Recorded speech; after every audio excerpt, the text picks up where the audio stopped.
perhaps the biggest role and primary assignment of government, which is security, takes our attention. There was a Security Council meeting with President Buhari today. You heard what the Minister of Interior said. The focus was the charge from the president, the new threat on the Abuja-Kaduna Expressway, the issue that the defense headquarters also raised about the arrests that are being made and the elimination that has been done by the head, Operation Hidden Kai. What are these implications for our security architecture? They said we're going to see dramatic and drastic improvement in this scheme of things. Let's continue, or let's get into this conversation. General John Temlong, an intelligence retired military officer, joins us, and as well as Mr. Kaduru Adamu. He's a security consultant. Thank you so much, gentlemen, for joining us tonight.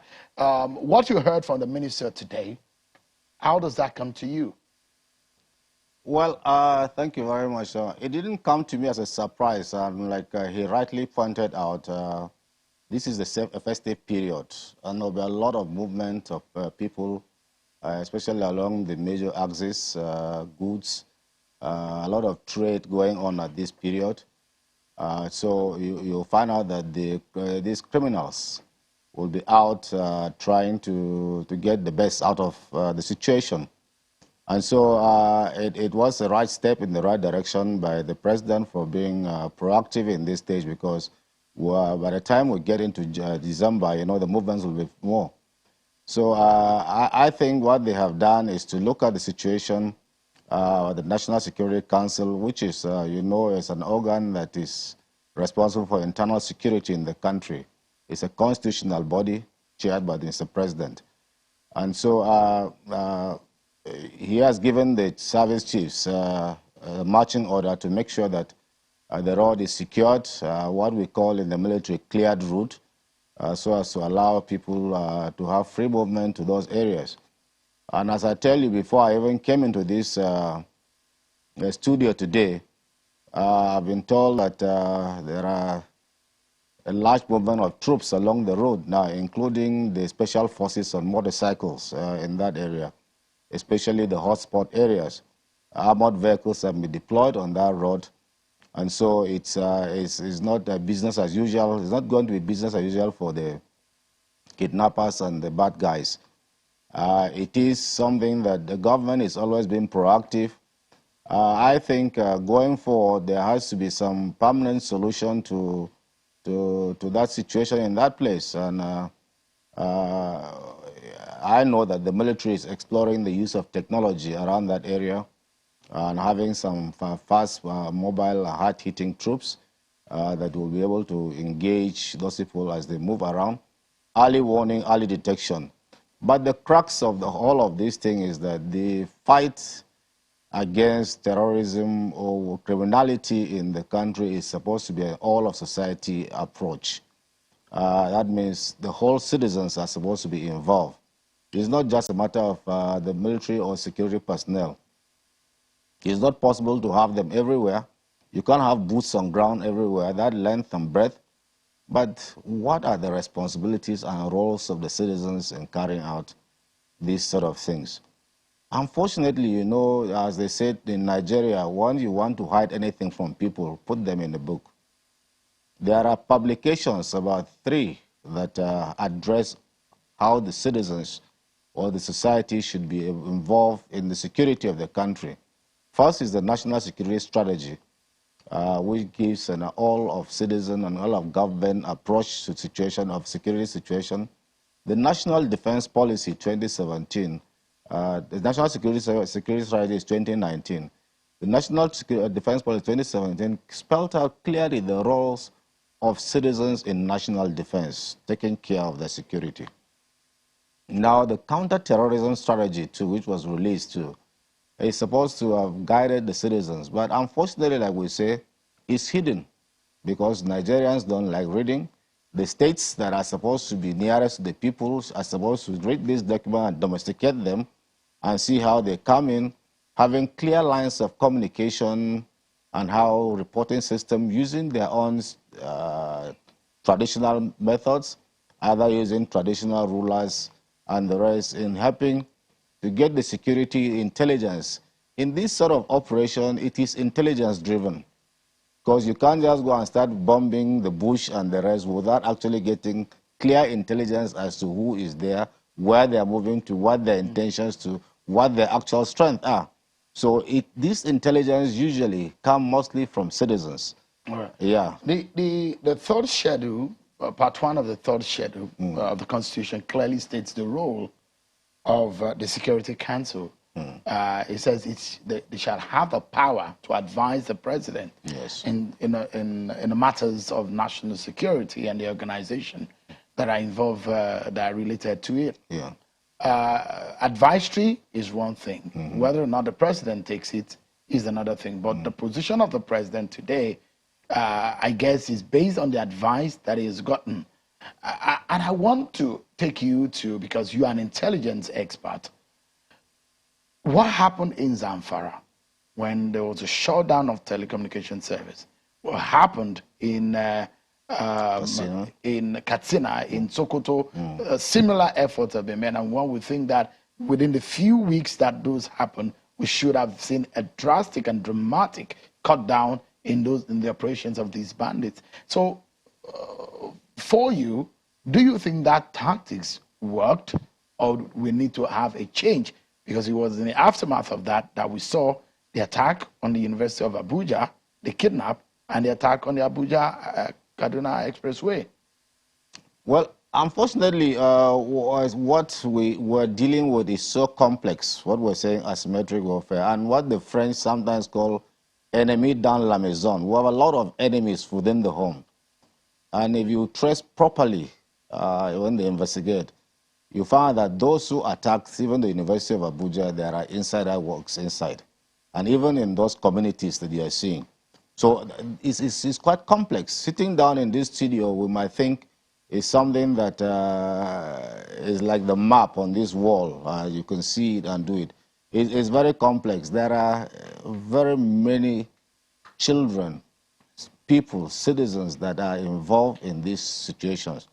And you wouldn't know what their motive is because they are criminally intended. And if you see even the amount of money or resources that they even get from these things, it's not even worth it for you and me.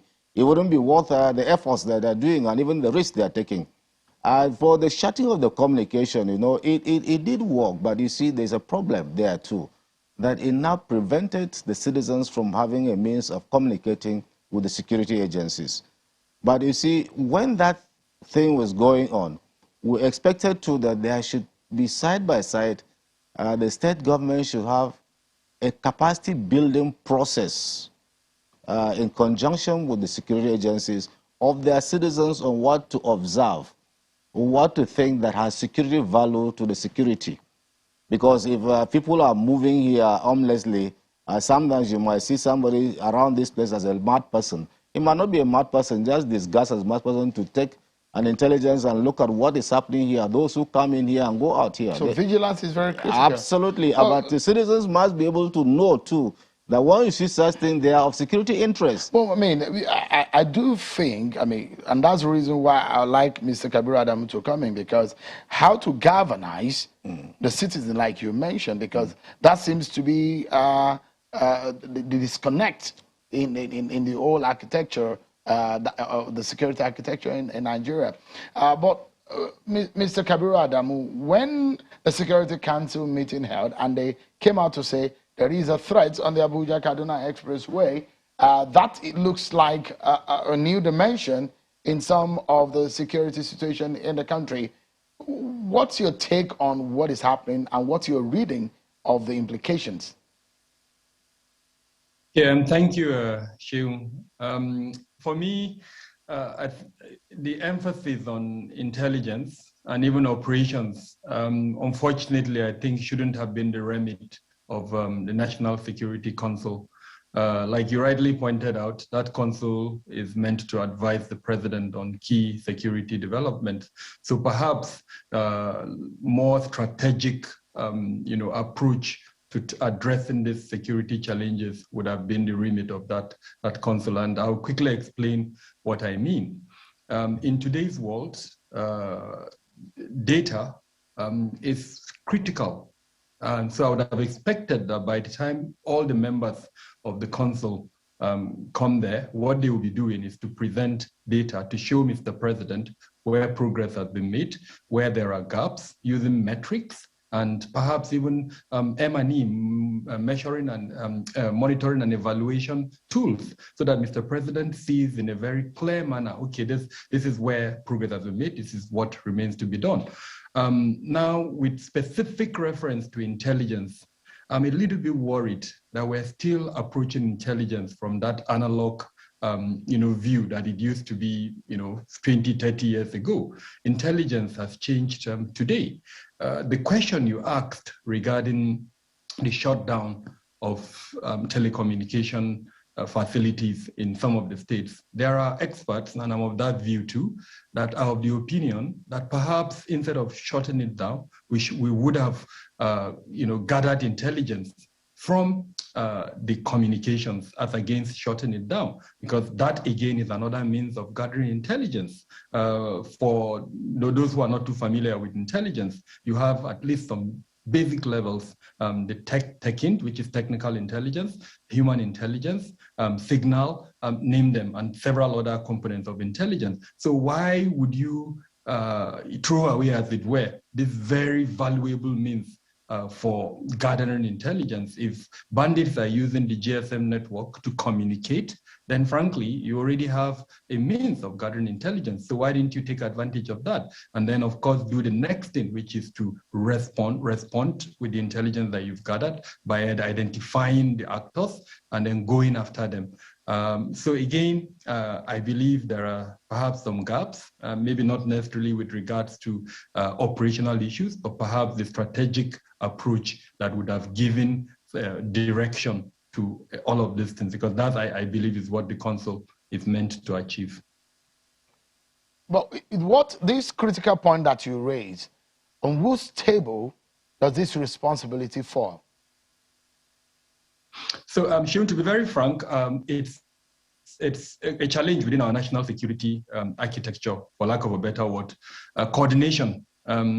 That, if you ask me this question currently, that table would fall into about 4 persons. The Office of the National Security Advisor, the Minister of Interior, who gave that briefing, to an extent the Minister of Police, and then the Minister of Defense. So there has been that argument that because there are these various multitude of coordinating bodies within the national security architecture, accountability is almost missing. So why don't you find a way of putting them together to be answerable to one who is now accountable to them?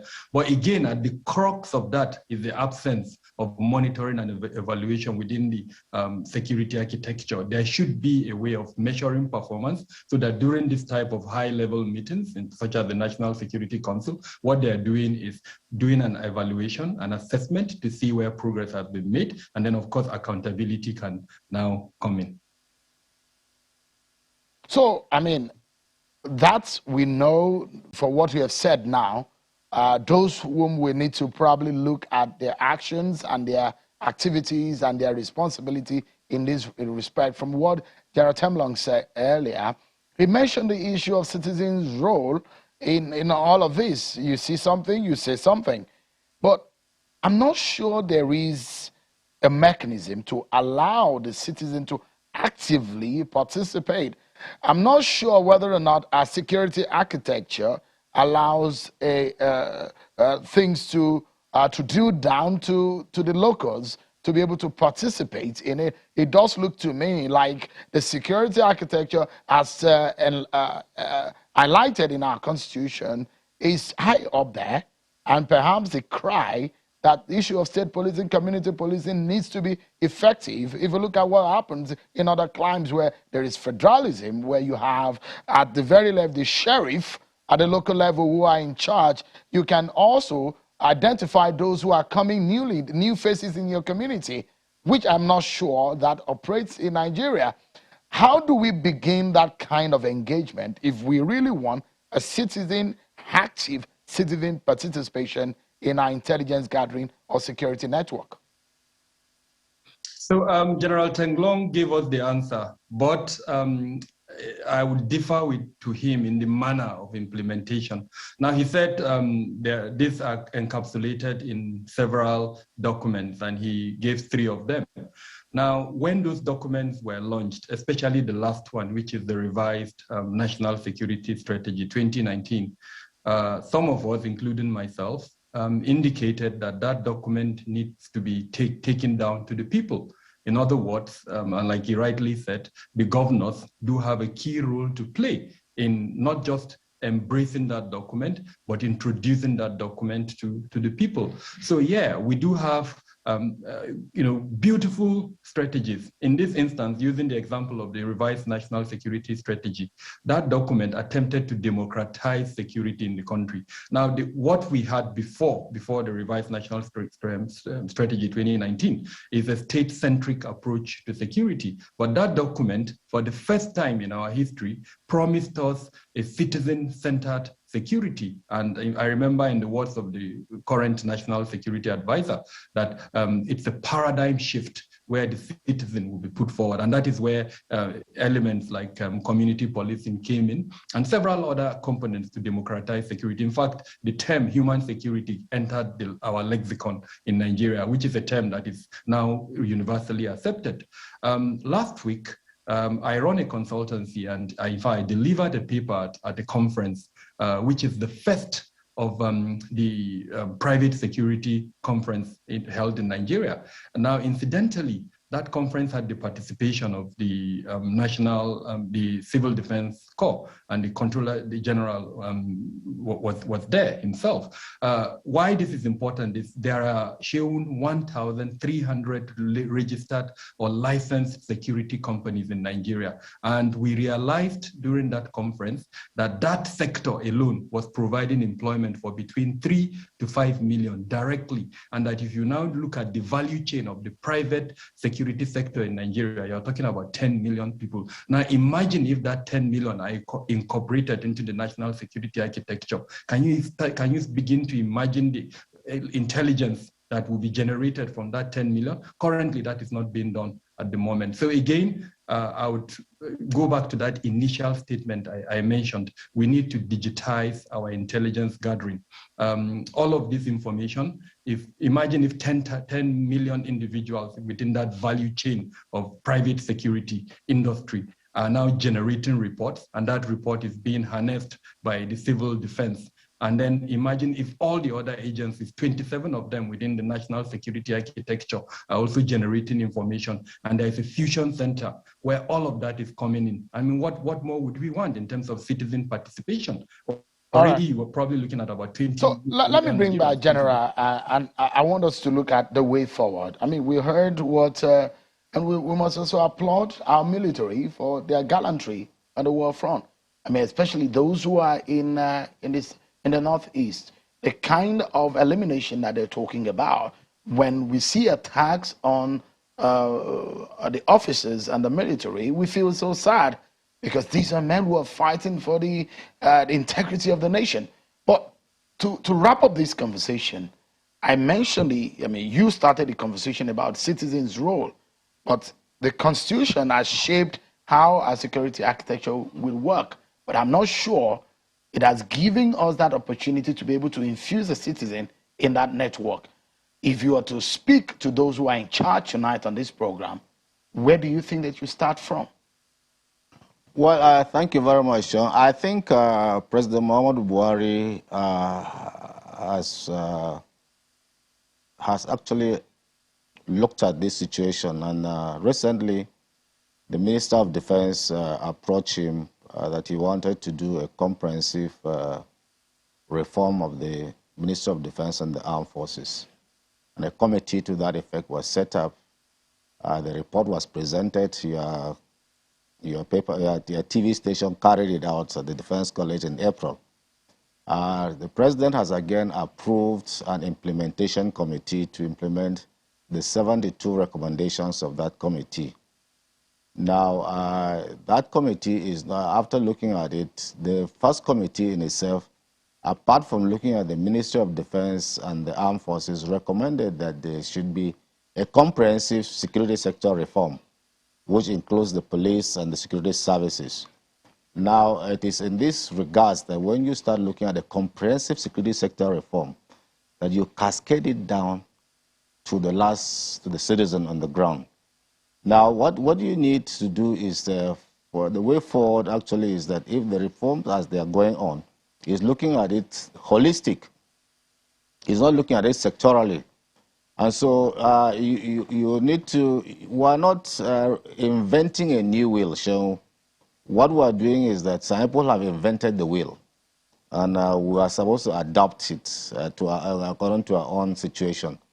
And so with that, that comprehensive reform, the citizens will naturally come in into it. So it's, if you hear the whole gamut of preaching now is an all of society approach to security.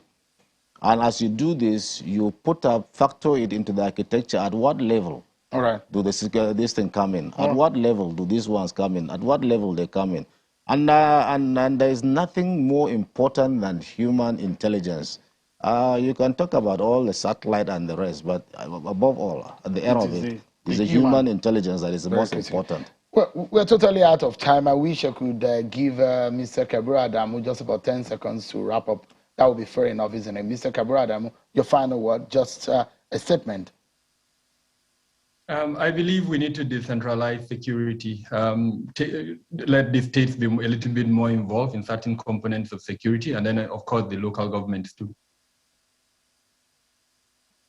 Thank you so much, Mr. Kabura Adamu, and I must sincerely also thank General John Temlong. It's good to see you. Thank you. Thank you so much for the expertise yourself and Mr. Adamu have brought for tonight on the program. Thank you indeed.